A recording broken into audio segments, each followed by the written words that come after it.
Friends, good morning. कैसे हैं आप लोग? आशा करता हूँ आप लोग अच्छे होंगे। तो हमारी ये सेकंड वीडियो आ चुकी है, तो कल आज शाम तक ये अपलोड कर देंगे। आज की वीडियो का मुख्य उद्देश्य हमारा एजुकेशन से है, जिसकी वीडियो है हमारी भारतीय शिक्षा प्रणाली। ये न्यू जो 2022 में न्यू एजुकेशन पॉलिसी चालू हुई है, इस पर वीडियो बनी हुई है।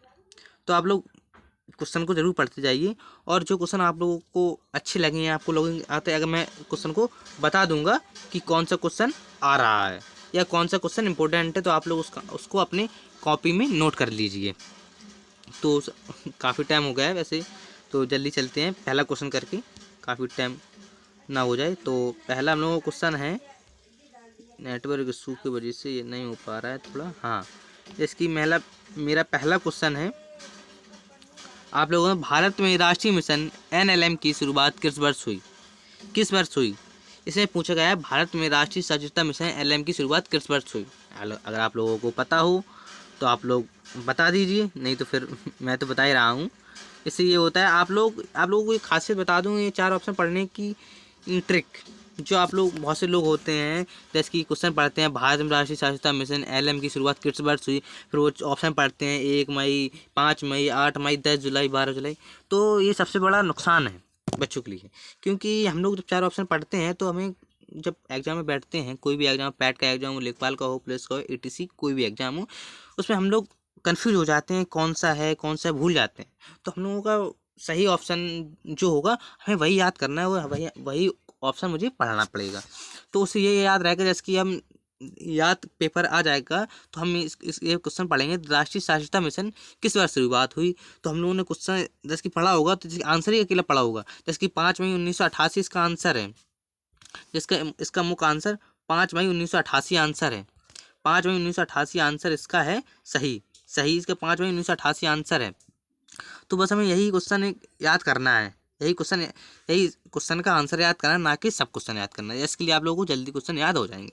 ठीक है, पहले का आंसर हम लोगों का आंसर है 5 मई 1988 5 मई 1988। क्वेश्चन दूसरे पे चलते हैं, राष्ट्रीय शैक्षिक अनुदान और पिछड़ परिषद NCERT की स्थापना किस वर्ष हुई थी? क्वेश्चन दूसरा का आंसर, क्वेश्चन दूसरे का आंसर है ए 1961। 1961 में राष्ट्रीय शिक्षा अनुदान और पिछड़ परिषद NCERT की स्थापना की गई थी। आंसर नंबर पहला आंसर हमारा सही है कि हुई थी। क्वेश्चन नंबर तीसरा आता है, सर्वप्रथम लक्ष्मीबाई राष्ट्रीय शारीरिक शिक्षा संस्था LNUP की स्थापना कहाँ की गई थी? तो इसका मुख्य सही आंसर है ग्वालियर। ए ऑप्शन बिल्कुल सही है। लक्ष्मीबाई राष्ट्रीय शारीरिक शिक्षा संस्थान की स्थापना ग्वालियर में हुई थी। क्वेश्चन नंबर 4 पे आते हैं। मैं आपको बता दूंगा जो क्वेश्चन अच्छा होगा और जो क्वेश्चन एग्जाम में आने के लायक है, मैं आपको बता दूंगा, जो आप लोग अपने कॉपी में नोट कर लिए। ये बिल्कुल इंपॉर्टेंट क्वेश्चन है, जो तो आप लोग। तो क्वेश्चन नंबर 4 आता है, किस बार ब्रिटिश सरकार ने शिक्षा में सुधार के लिए सैंडल आयोग की स्थापना की थी? तो इसका मुख्य आंसर है 1917 में। ये ऑप्शन बिल्कुल सही है। 1917 में किसने की थी? अब ये भी होता है। तो सैडल आयोग का गठन डॉक्टर माइकल सैडलर ने कलकत्ता विश्वविद्यालय की समस्या के अध्ययन हेतु किया था। क्वेश्चन नंबर 5 में आते हैं, लॉर्ड मैकेले किससे संबंधित थे? इसका सही आंसर क्या है? इसका सही आंसर है अंग्रेजी से। ए ऑप्शन, इसका सही ऑप्शन क्या है? अंग्रेजी से। लॉर्ड मैकेले किससे संबंध है? अंग्रेजी से संबंध है। प्रश्न नंबर छठवां आता है, वैदिक शिक्षा का प्रमुख संस्कार कौन सा है? इसका सही आंसर आप लोग बता दीजिए। तो इसका सही आंसर है ए ऑप्शन, उपनयन संस्कार। ये ऑप्शन बिल्कुल सही आंसर है, उपनयन संस्कार इसका प्रमुख संस्कार है। क्वेश्चन नंबर 7 पे आते हैं। तो सर चार्ल्स वुड का आज्ञा पत्र प्रकाशित हुआ। सर चार्ल्स वुड थे, इसका आज्ञा पत्र प्रकाशित कब हुआ? आप लोग बता दीजिए आंसर, इसका आंसर बता दीजिए। तो इसका आंसर सही है 19 जुलाई। 19 जुलाई 1854 में सर चार्ल्स वुड का आज्ञा पत्र प्रकाशित हुआ। इसकी थोड़ी थ्योरी बता दूं, ये इंपॉर्टेंट क्वेश्चन आप लोग टिक लगा लीजिए सही, ये लिख लीजिए अपने कॉपी में, नोट कर लीजिए।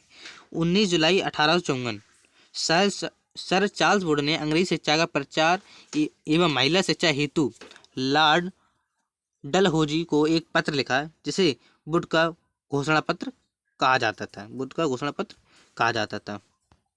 प्रश्न नंबर आता है 8वें में पूछा गया है, अधोगामी निस्पंदन का सिद्धांत किसने दिया? डाउनवर्ड फिल्ट्रेशन थ्योरी किसने दिया? आप लोग बता दीजिए किसने दिया। तो इसका आंसर है बी, थॉमस बेबिंगटन मैकाले। इसका बी ऑप्शन सही है एकदम, बी ऑप्शन एकदम सही है। B option Thomas Babington Macaulay ने दिया था। प्रश्न नंबर आता है 9वां, थॉमस मैकाले ने अपना प्रतिवेदन कब प्रस्तुत किया था? थॉमस मैकाले ने अपना प्रतिवेदन कब प्रस्तुत किया था? तो इसका सही आंसर है 1835 में। 1835 में थॉमस मैकाले ने अपना प्रतिवेदन प्रस्तुत किया था। 1835 से 9 का ये ऑप्शन बिल्कुल सही है।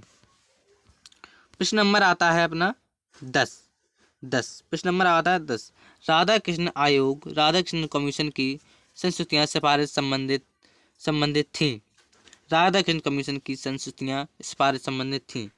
तो इसका सही आंसर है ए, ये ऑप्शन इसका सही है एकदम, ये ऑप्शन एकदम।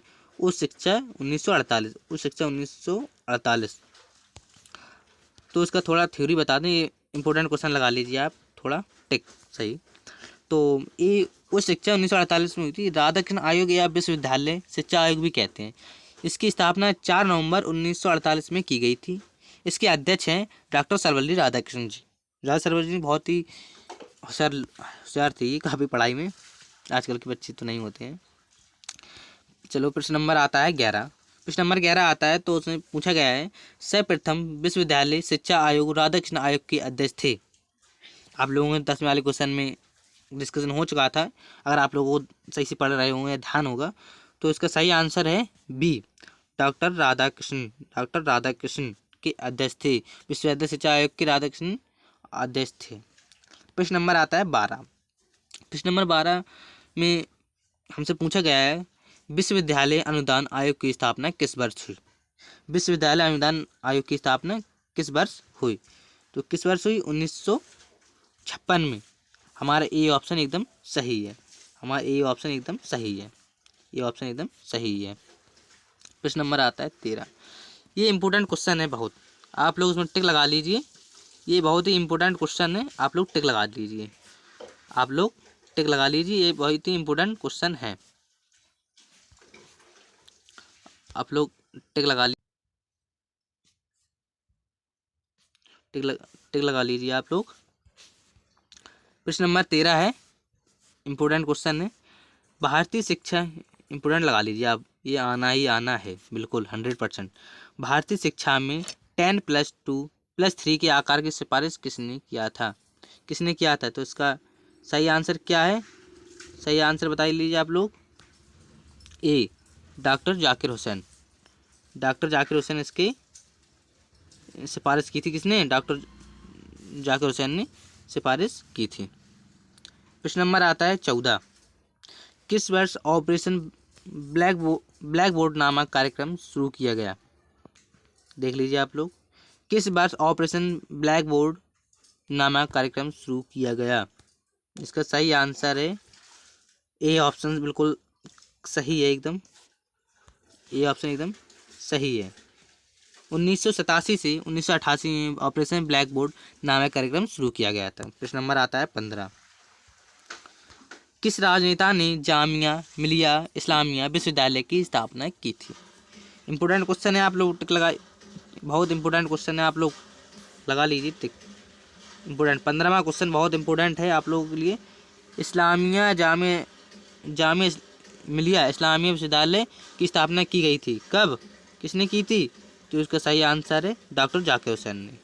डॉक्टर जाकिर हुसैन ने की थी। ये ऑप्शन इसका बिल्कुल सही है। प्रश्न नंबर आते हैं 16 पे।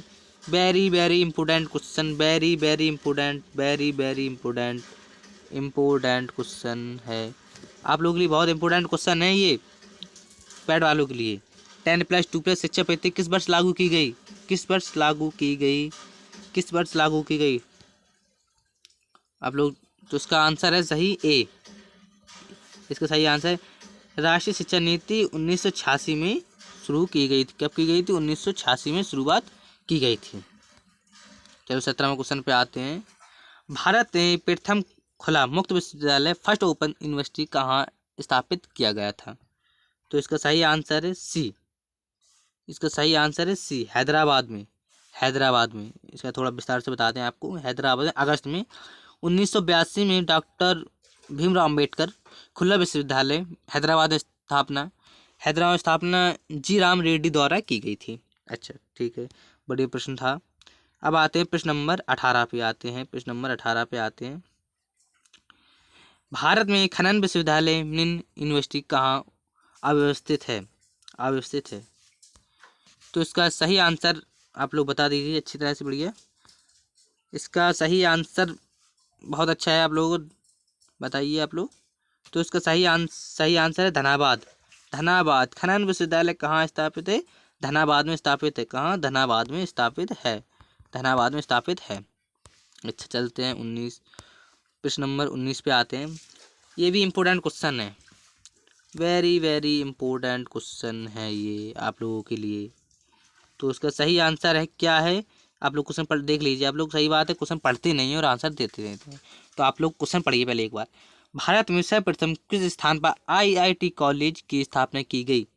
पूरे भारत की सबसे डिफिकल्ट कोई अगर एग्जाम है तो सबसे डिफिकल्ट एग्जाम IIT है। IIT क्रैक, जिसने IIT क्रैक किया समझ लो उसके तो नैया पार ही हो गया। तो ये कहाँ पर है? ये खंडपुर में है। खंडपुर में, खंडपुर में। 19 का ए ऑप्शन एकदम सही ऑप्शन है। आते हैं 20वें क्वेश्चन पे। उच्च स्तरीय इंडियन स्कूल बिजनेस कहाँ है? आप लोग बताइए। उच्च स्तरीय इंडियन स्कूल बिजनेस कहाँ स्थित है? इसी बिजनेस कहाँ स्थित है? तो इसका सही आंसर आप लोग बता दीजिए जल्दी से। आप लोगों को 5 सेकंड दिए जा रहे हैं, शायद आप लोगों को ये क्वेश्चन आ जाए। तो इसका चलो मैं बताऊँ सही इसका आंसर है हैदराबाद। हैदराबाद। हैदराबाद बहुत ही उच्च स्तरीय इंडियन स्कूल बिजनेस में स्थित है। तो गाइस आप लोगों को वीडियो कैसी लगी? आशा करता हूँ आपको 20 में से आपको एग्ज़ाम में 15 क्वेश्चन से लेके 18 क्वेश्चन के बीच में इस आंसर मिल ही जाएंगे। 15 से लेके 18 क्वेश्चन आपको मिल ही जाएंगे। आशा करता हूँ वीडियो अच्छी लगी हो तो प्लीज़ सब्सक्राइब करें, कमेंट करें। Thank you.